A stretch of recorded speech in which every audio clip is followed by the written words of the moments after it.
Good afternoon. I'm Steve Anderson, Dean of the University of Illinois School of Social Work.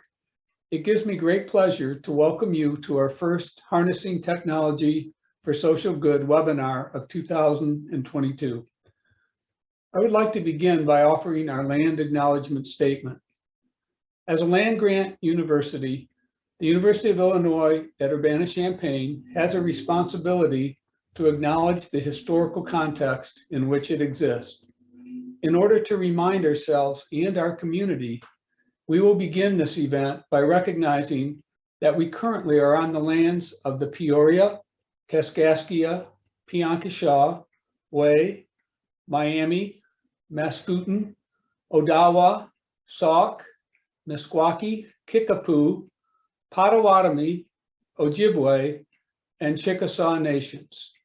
It is necessary for us to acknowledge these Native nations and for us to work with them as we move forward as an institution. Over the next 150 years, we will be a vibrant community inclusive of all our differences, with Native peoples at the core of our efforts. The Harnessing Technology for Social Good webinar series focuses on both research and practice designed to understand how technology may foster or impede progress by the diverse and often marginalized communities with which social workers regularly interact. Today, we welcome Dr. Emmanuelle Richez, who will report on a Canadian case study that examined possible political change effects of social media use by marginalized groups. Dr. Richez currently is a faculty member in the Department of Political Science at the University of Windsor in Ontario. Her research centers on law and politics in Canada, with a current focus on First and Official Language rights. She also has had extensive political practice experience, including serving in various roles at the Quebec National Assembly and at the Canadian House of Commons. In addition, she serves as a member of the Official Languages Rights Expert Panel of the Court Challenges Program of Canada. Dr. Richez received her PhD in political science from McGill University in Montreal. I'm very grateful that she can take the time to join us today, and I will turn it over to her now. Dr. Richez? Thank you for this kind introduction, Dean Anderson. I'm delighted to be with you all this afternoon. Before I begin, I'd like to acknowledge that I am currently on the traditional land of the Three Fires Confederacy of First Nations, which includes the Ojibwe, the Odawa, and the Potawatomi. As a settler and an ally of Indigenous peoples, my aim is to educate others on the histories and realities of marginalized peoples. This is why today I want to talk about how marginalized groups can use social media to affect political change. What we have seen over the last decades is that more and more marginalized groups are using social media to bring attention to their cause and issues, to gain popular support, as well as to engage in a dialogue with political elites. There has been many studies that have looked at the effects of social media on marginalized groups. However, there hasn't been a lot of studies looking at the political impact social media can have, especially on policy. Therefore, what I want to do today, using the Indigenous-led I Don't Know More movement, is to look how the use of social media can lead potentially to social and political change. So here is a brief overview of my presentation. I will start by discussing the use of social media by marginalized groups. I will be interested in what have been the internal effects of social media on these groups. Also, what are the limits of online activism for these groups, and what are the potential political impacts social media can have for marginalized groups. Then I will move on to my case study, which is the Indigenous-led Idle No More movement. We will discuss what this movement is all about, as well as the impact it had on its members and supporters, and finally, the impact it had on the political agenda and policies. After giving my concluding remarks, we will move on to a discussion of all these topics. So before we start, it's important to give a few definitions. First, what do we mean by social media? And here I take the definition that was coined by Carr and Hayes. And according to these authors, social media are internet-based channels that allow users to opportunistically interact and selectively self-represent, either in real time or asynchronously, with both broad and narrow audiences who derive value from user-generated content and the perception of interaction with others. So examples of social media platforms, we're all familiar with them: Facebook, Twitter, TikTok, YouTube, etc. Now, what do I mean by marginalized groups? Well, marginalized groups include individuals who suffer from inequalities due to voluntary or involuntary belonging to a certain community. And when I'm talking about inequalities, I'm talking about social inequalities, religious, ethnic, linguistic, economic, cultural, political, every type of inequality. And what's also important to mention is that a lot of these groups are considered to be subordinate to dominant groups or perceived negatively by these dominant groups. So in the American context, we could include African Americans taking part in the Black Lives Matter movement, or women taking part in the Me Too movement as marginalized groups. Another example would be the individuals who took part in the Occupy Wall Street movement. Now, moving on to the next slide. Together with my colleagues, Vincent Renaud and Stephanie Wojcik, we published a special issue in the French journal titled Terminal on minority and or marginalized groups in the digital era. And I provide you here with the link to this open access publication. And I know that my slides will be shared with those who are interested after the presentation.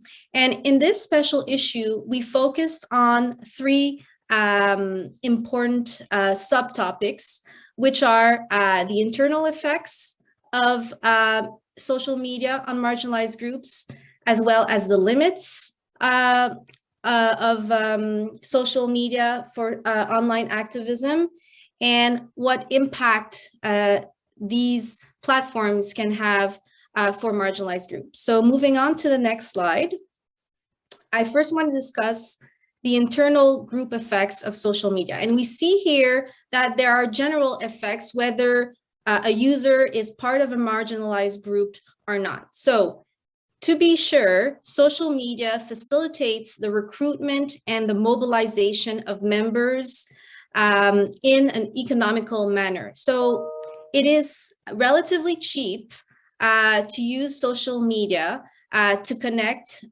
with others online. It only requires an internet connection and a special device.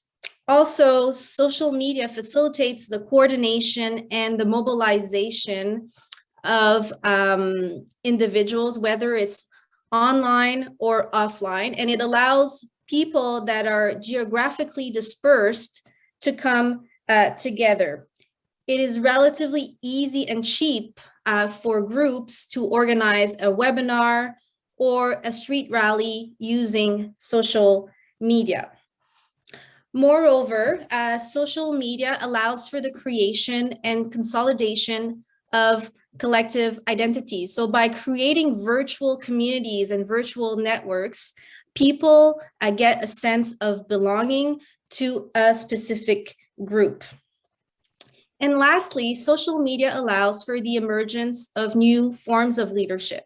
So instead of having a top-down organization in a group, you get a more horizontal style of leadership where you can't really identify a single leader. Rather, you can see that different members have influence over the membership.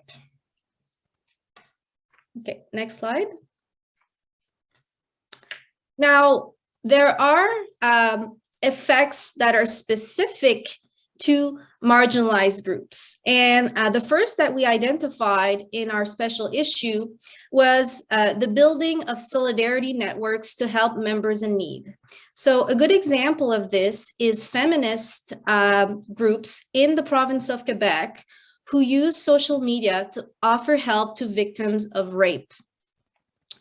Another effect for marginalized groups is the reduced dependency on traditional media to get the message across. So because marginalized groups control the message, they don't have to fear that their message will be changed by traditional media.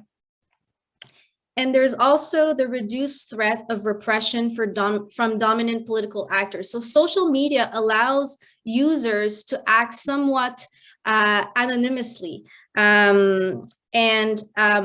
By being anonymous online, people can feel more comfortable speaking their truth without fearing harm.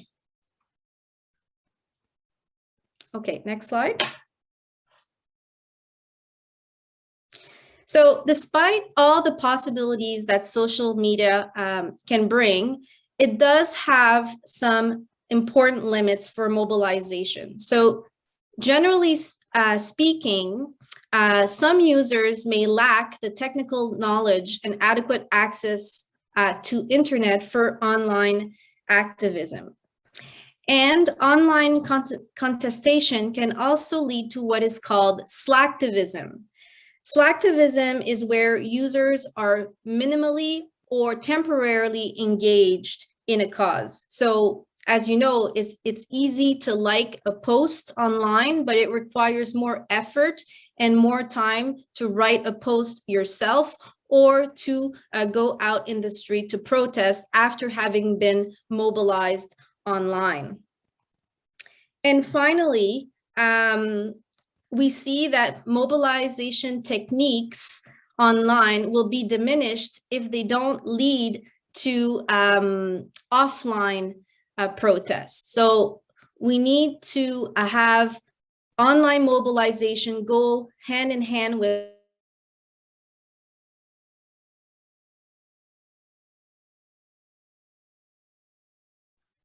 Dr. Richez, I think your computer froze. Moving on to the next slide, I want to of social media on social and political elites. Can we move to the next slide? Oh, yes. Oh, sorry. I forgot about this slide. So there are limits that are specific to marginalized groups. And the first one is that it's hard for marginalized groups to transcend the inequalities they live on a day-to-day basis and have them disappear in the virtual sphere. So if marginalized groups are victims of discrimination and intimidation in real life, they will likely be victims of discrimination and intimidation online. Also, social media can be a threat to a group's own culture. What do I mean by that? A good example is linguistic groups, minority linguistic groups trying to fight for their linguistic rights. And they often have to use social media platforms that only function in English. Okay, moving on to the next slide.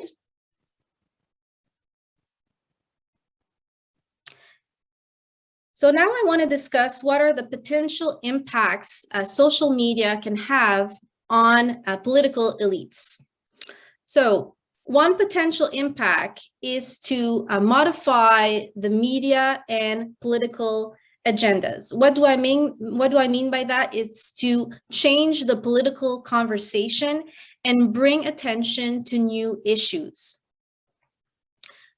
As well, social media can influence the process and outcome of political decision making.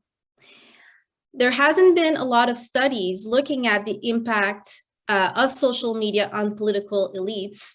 And this is why we decided as a research team to look at the case of Idle No More. So moving on to the next slide.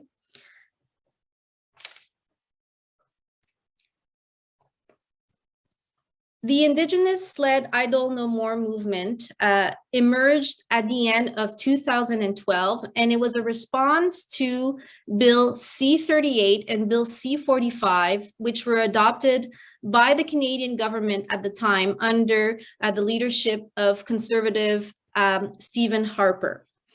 And these pieces of legislation compromised Indigenous rights, as well as lowering environmental protections in Canada. So moving on to the next slide. Here you have Pamela Palmateer, who is a Mi'kmaq activist and lawyer. She's also the chair of Indigenous governance at Ryerson University in Toronto. And she has described the Idle No More movement as the largest, most coordinated social protest movement in Canada that arose during the Harper regime. So just to give you a bit of context, Stephen Harper was in power between 2006 to 2015. And although the Idle No More was transnational in scope, it was mostly located in Canada. So what were INM's issues? What were they trying to do? Well, they wanted to bring attention to several issues. So at the beginning, the environment was one of the main issues, as well as Indigenous governance and Indigenous identity.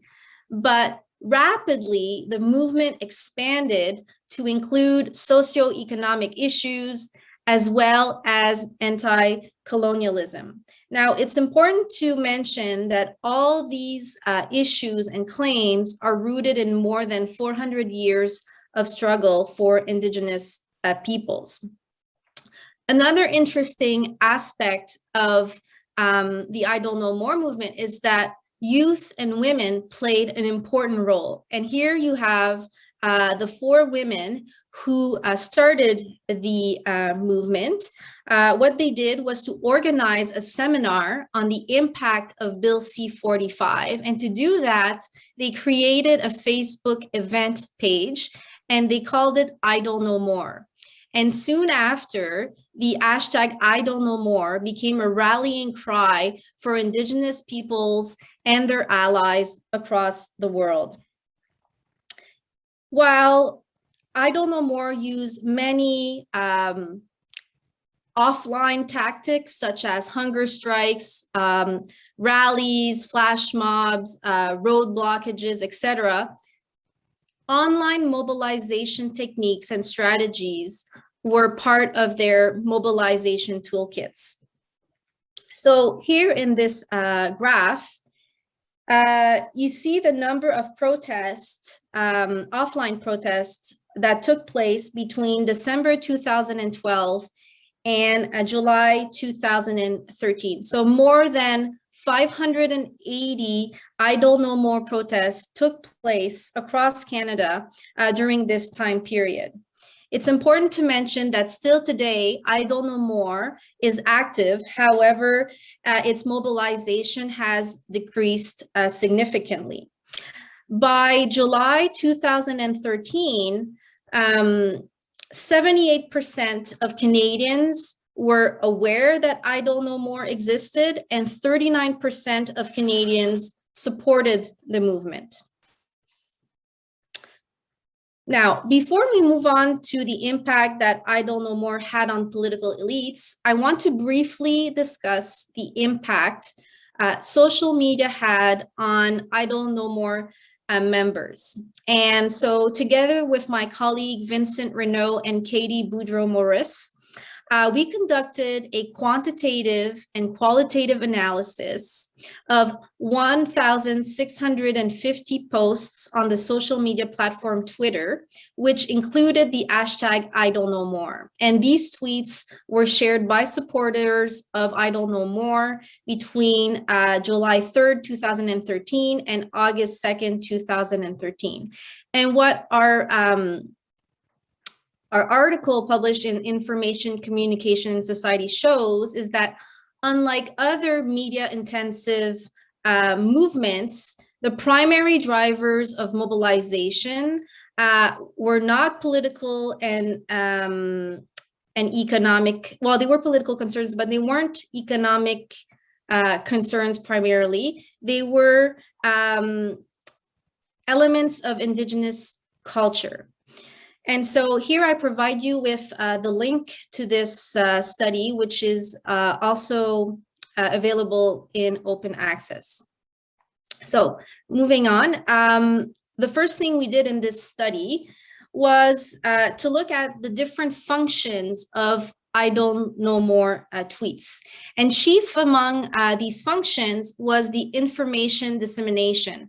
So 52% of I Don't Know More tweets had as a main function to disseminate information. Now, also important was opinion sharing and criticism, 25% of the tweets. But in third place, we had mobilization tweets. So 21% of tweets had as a primary function to mobilize E&M members and supporters.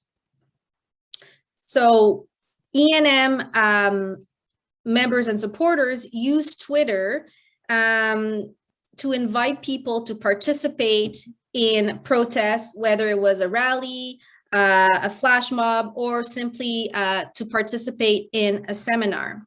So what these findings tell us is that, for one, social media allows marginalized groups to control the message, but it also allows marginalized groups to coordinate mobilization activities.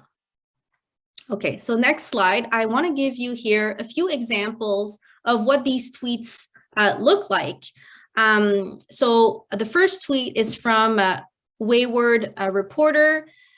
She says, round dancers and drummers at hashtag I Don't Know More, Canada Day flash mob in Deef Park, hashtag YXE. And then there is a link that is provided. And we coded that tweet as an information dissemination tweet. The second example is a tweet from Zizania Megan.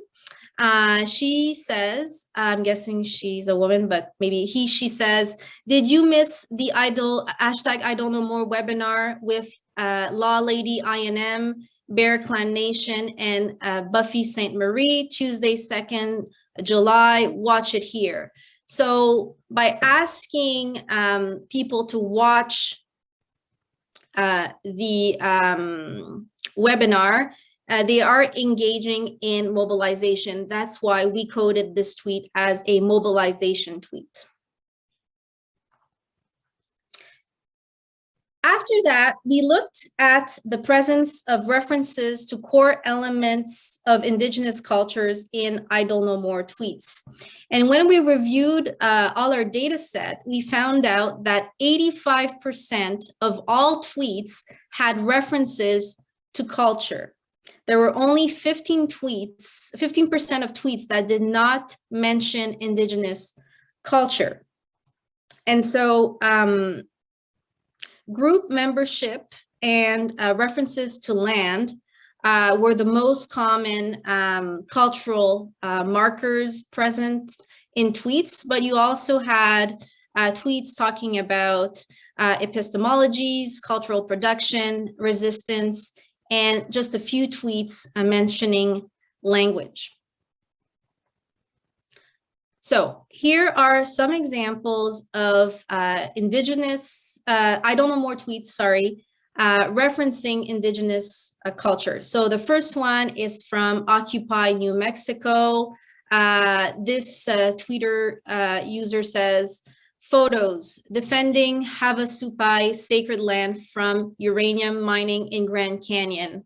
There's a link via Brenda Norrell, hashtag I don't know more, hashtag Arizona. So you see how I don't know more valued a land as a cultural marker. It's sacred land. But also what's interesting is that I'm guessing this tweet came from the US. So it shows how the movement really became an international movement. The second example here from user PLRS tweet, this person says, First Nations, Anglophones, Francophones are all speaking the same language, hashtag NB Poly, hashtag I don't know more, a link, hashtag solidarity, hashtag NS Poly. So we coded this tweet as referencing group membership because it mentions the expression First Nations. So it identifies a specific Indigenous group. So what we can conclude from looking at those tweets is that it really allowed marginalized groups, and in this case, Indigenous peoples, to consolidate their Indigenous identity. So they were able to create a sense of belonging and pride. Now, I'd like to discuss the impact I don't know more had on political elites.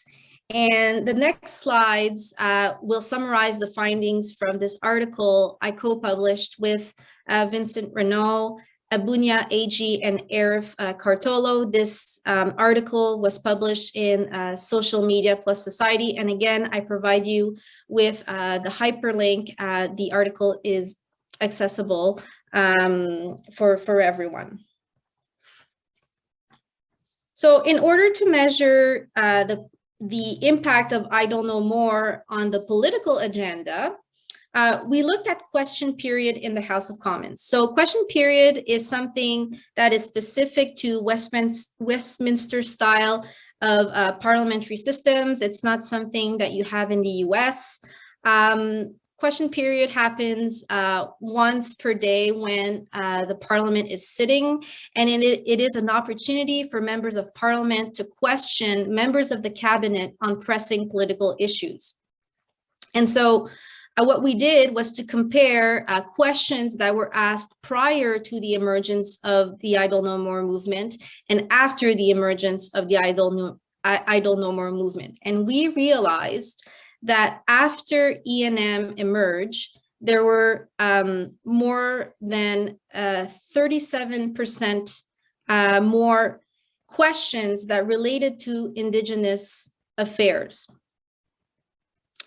So if we look at the next slide, we wanted to see what were the topics covered in these Indigenous affairs related questions, and to see if I don't know more was able to change the topics that were being discussed during a question period. And what we see is that some topics were discussed more after I don't know more than before. And two of these topics were the economy and revenue sharing. So here, this is the idea that land should benefit Indigenous peoples and not only settlers, which was something very important for I don't know more supporters. And the other topic where we see a significant difference is the topic of women and violence. So at the time, and still today in Canada, Indigenous women were being murdered and were gone missing. And this was an important issue for I don't know more. Now, we did see a change in the political narrative following the emergence of I don't know more. However, we did not see significant policy changes. And here, two important observations can be made. The first one is that Idle No More was not strong enough to have the government amend or repeal Bill C-38 and Bill C-45. So remember, these are the two bills that had triggered the Idle No More movement. Also, we looked at the pieces of legislation that were introduced and passed prior to the Idle No More movement and after the Idle No More movement. And we see that there wasn't a significant difference. Actually, there were more pieces of legislation pertaining to Indigenous peoples that were passed before Idle No More than 3 years after the emergence of the movement.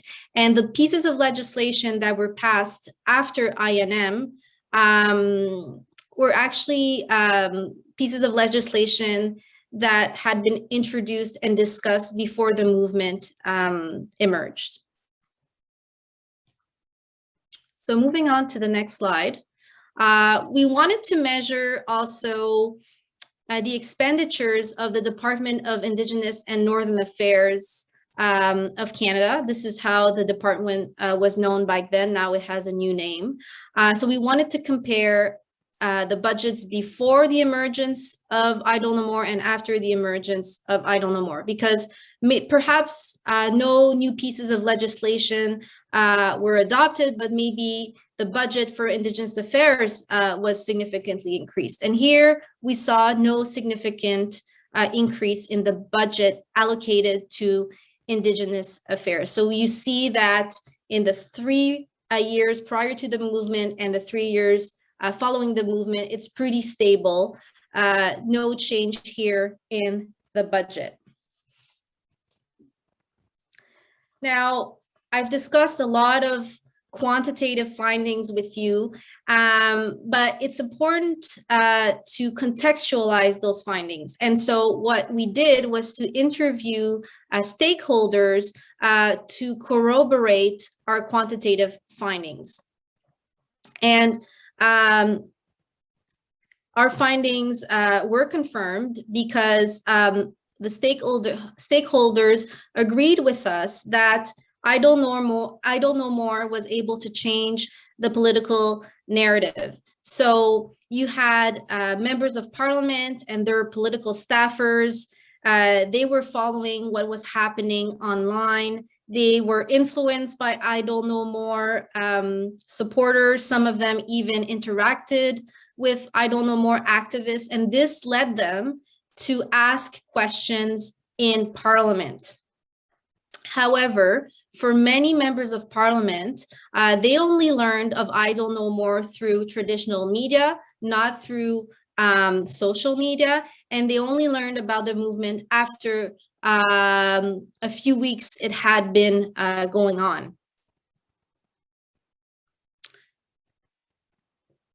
The other thing the interviews confirmed is that Idle No More mobilization did not succeed at influencing government to bring concrete policy changes for Indigenous peoples. So what government officials told us is that it was difficult to gauge public opinion via observation of social media activism. So government officials were monitoring what was happening online.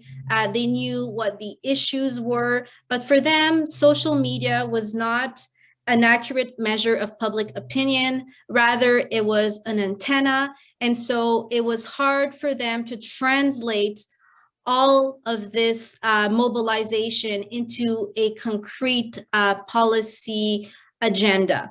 And this is why we saw no significant changes in policy in the 3 years that followed Idle No More under the prime ministership of Stephen Harper. Another thing, keeping on the staying on this slide, another thing that happened was that there was a lack of a credible interlocutor representing Indigenous interests. So traditionally, government deals with the Assembly of First Nations when it comes to Indigenous affairs. However, the AFN did not represent Idle No More. even though it appropriated its discourse. Actually, I Don't Know More supporters were very critical of AFN. And so the government was facing a divided Indigenous community, and they were hesitant to move forward with a concrete policy agenda. So the lessons here is that the government did not develop ways to consult directly with the members of I Don't Know More. And at the same time, I Don't Know More did not want to engage with institutionalized leadership. So they wanted to stay at the margins of political institutions. Now, fast forward to 2015, you have Justin Trudeau, who wins the election, a new Liberal government in Ottawa. And Justin Trudeau will become a champion of Indigenous affairs. And shortly after his election, he will take many actions favoring Indigenous peoples. And the first of these actions will be to appoint Jody Wilson-Raybould as the Justice Minister and Attorney General. This is the first time that an Indigenous person held this portfolio. However, both Wilson-Raybould and Trudeau will have a falling out in 2019 following the SNC Lavalin affair, and Wilson-Raybould will be kicked out of the Liberal caucus. Trudeau will also officially adopt the United Nations Declarations on the Rights of Indigenous Peoples. This is something that Stephen Harper had refused to do during his prime ministership. And he will also put in place a national inquiry into missing and murdered Indigenous women and girls. So these last two actions were explicit demands of I Don't Know More members. This being said, I Don't Know More still today feels that Trudeau did not fulfill its promise to Indigenous peoples.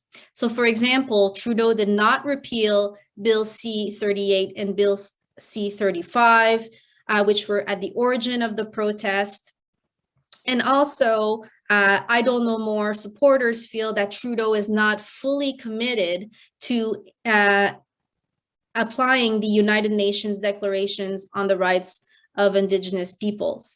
And lastly, Trudeau has been criticized for purchasing the Trans Mountain Pipeline in 2018. So, what are the lessons from this case study? First, social media can facilitate mobilization efforts and consolidate identities for marginalized groups. And we've seen this notably with I Don't Know More and their use of Twitter. Second, while online activism can increase the salience of marginalized groups' issues temporarily, it often fails to bring immediate policy change. And so we see this under Stephen Harper, where I Don't Know More is able to change the political narrative, but not able to bring about concrete policy changes for Indigenous peoples in Canada. And third, policy ideas favored by marginalized groups can be implemented only when championed by an institutionalized political elite. So in the case of I Don't Know More, that champion should have been, or maybe was for a little while, Justin Trudeau, but then he failed to meet expectations. So this concludes my presentation. Thank you very much for your attention. And now I look forward to discussing these topics with you in the Q&A.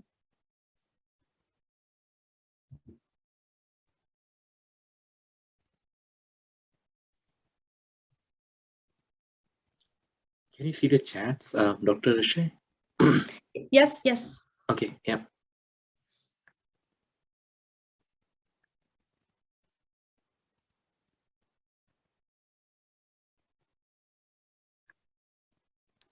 So if you have questions, you can either share or in the chat box or Q&A. please.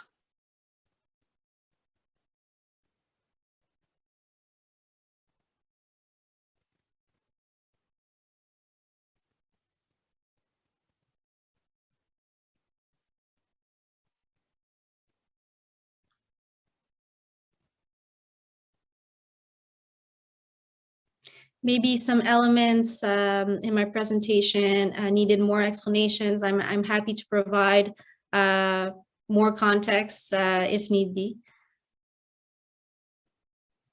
Okay, what do I see as the next steps for this research? Well, for now, this research is completed, but our research team is now looking at how members of parliament in Canada use social media with regards to the official languages. So we want to see if members of parliament use both of our official languages, English and French, and if they don't, or if they do, why is that?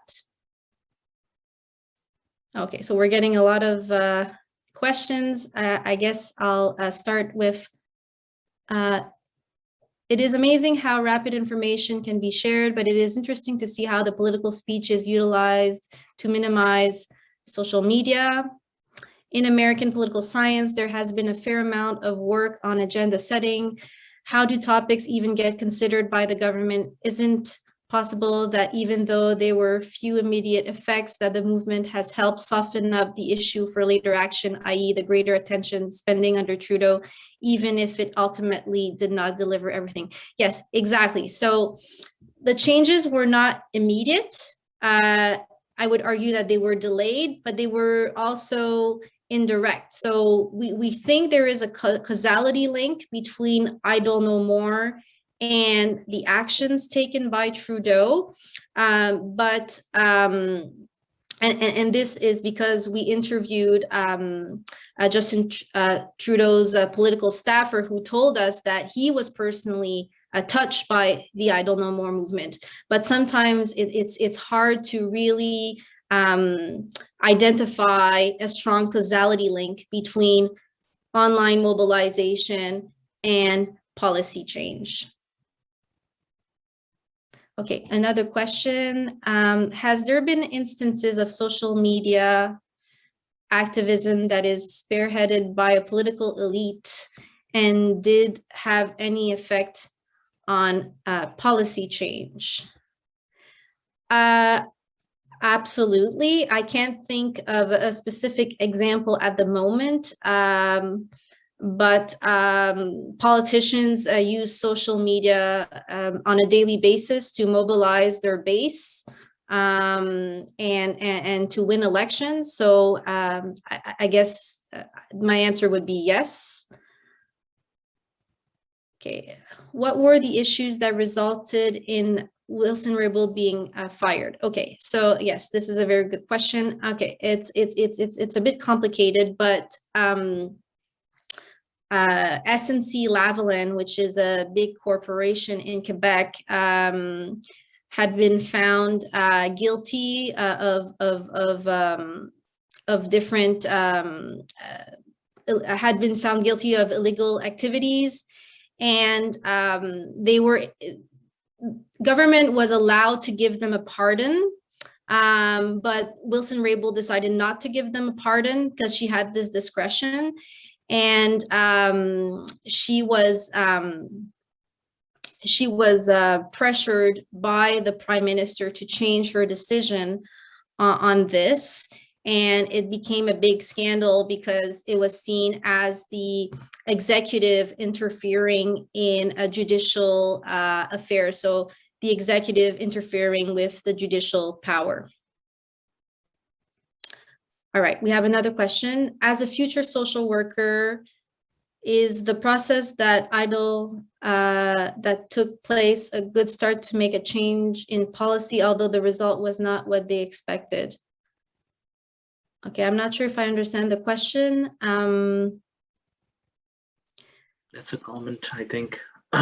It's a comment. Okay, yeah, so I think what I got from my interviews was that people who participated in the movement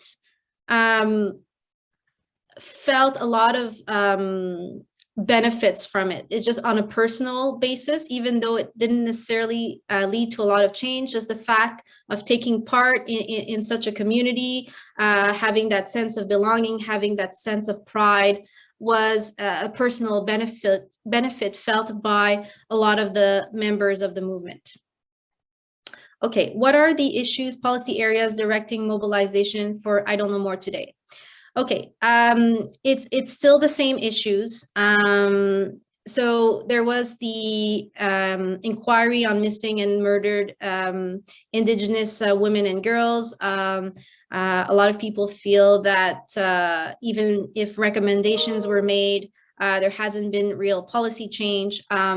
With regards to the United Nations declarations on the rights of Indigenous peoples, the big issue here is that Indigenous peoples want to they want government to have their informed consent before moving forward with any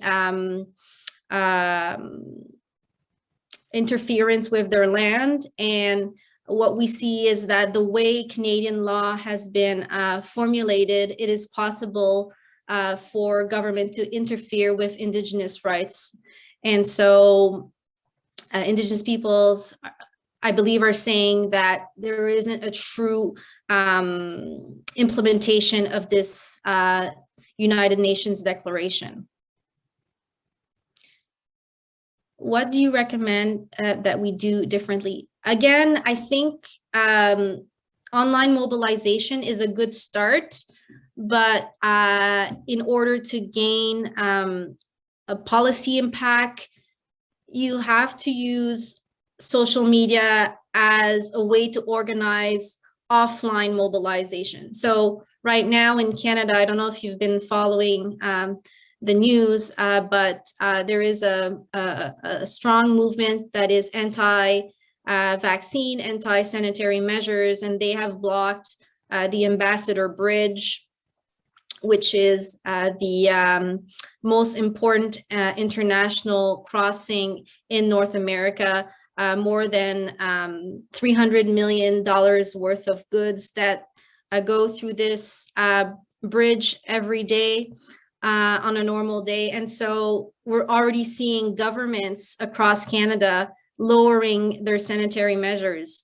So because it is an offline protest, we see that it's having direct impact. All right. Are youth and women still in leadership agenda setting positions? In the I Don't Know More movement, a lot of the grassroots is still being led by women and youth. And what we saw after the I Don't Know More movement is that a lot of chiefs, Indigenous chiefs, lost their re-election, and they were replaced by a new generation of Indigenous leaders. Okay, next question. If I remember right, your public opinion work early in the process never hit 50% support for I Don't Know More. Is it also possible that it never hit that threshold, and that was part of the reason for inaction? Also, you seem to say that the I Don't Know More online activism seems to have diminished over time. Any advice on keeping something like this going, given the great difficulty of bringing political change to fruition? How do you get smaller wins to keep people engaged in the face of frustration? Yes, so with regards to popular support for I Don't Know More, I think it was a division between basically the conservative and the more progressive vote. And so when the Liberals came into power in 2015, there was definitely more opportunities for Indigenous voices to be heard. But in general, it's just, I guess it's a constant fight, constant struggle, but it's really hard to keep people mobilized on such for such a long time, obviously.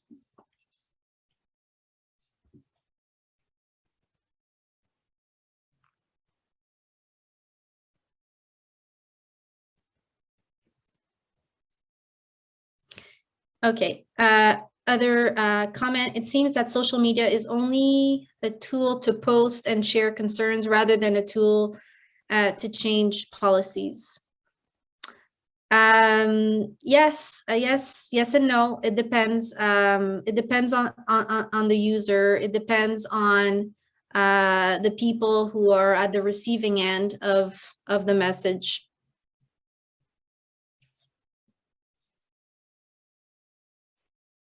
Any last questions?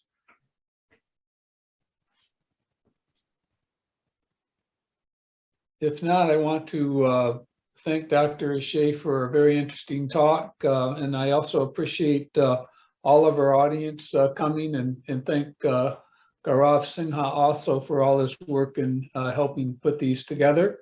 And with that, we'll sign off, and I hope everyone has a good afternoon. Thank you. Thank you.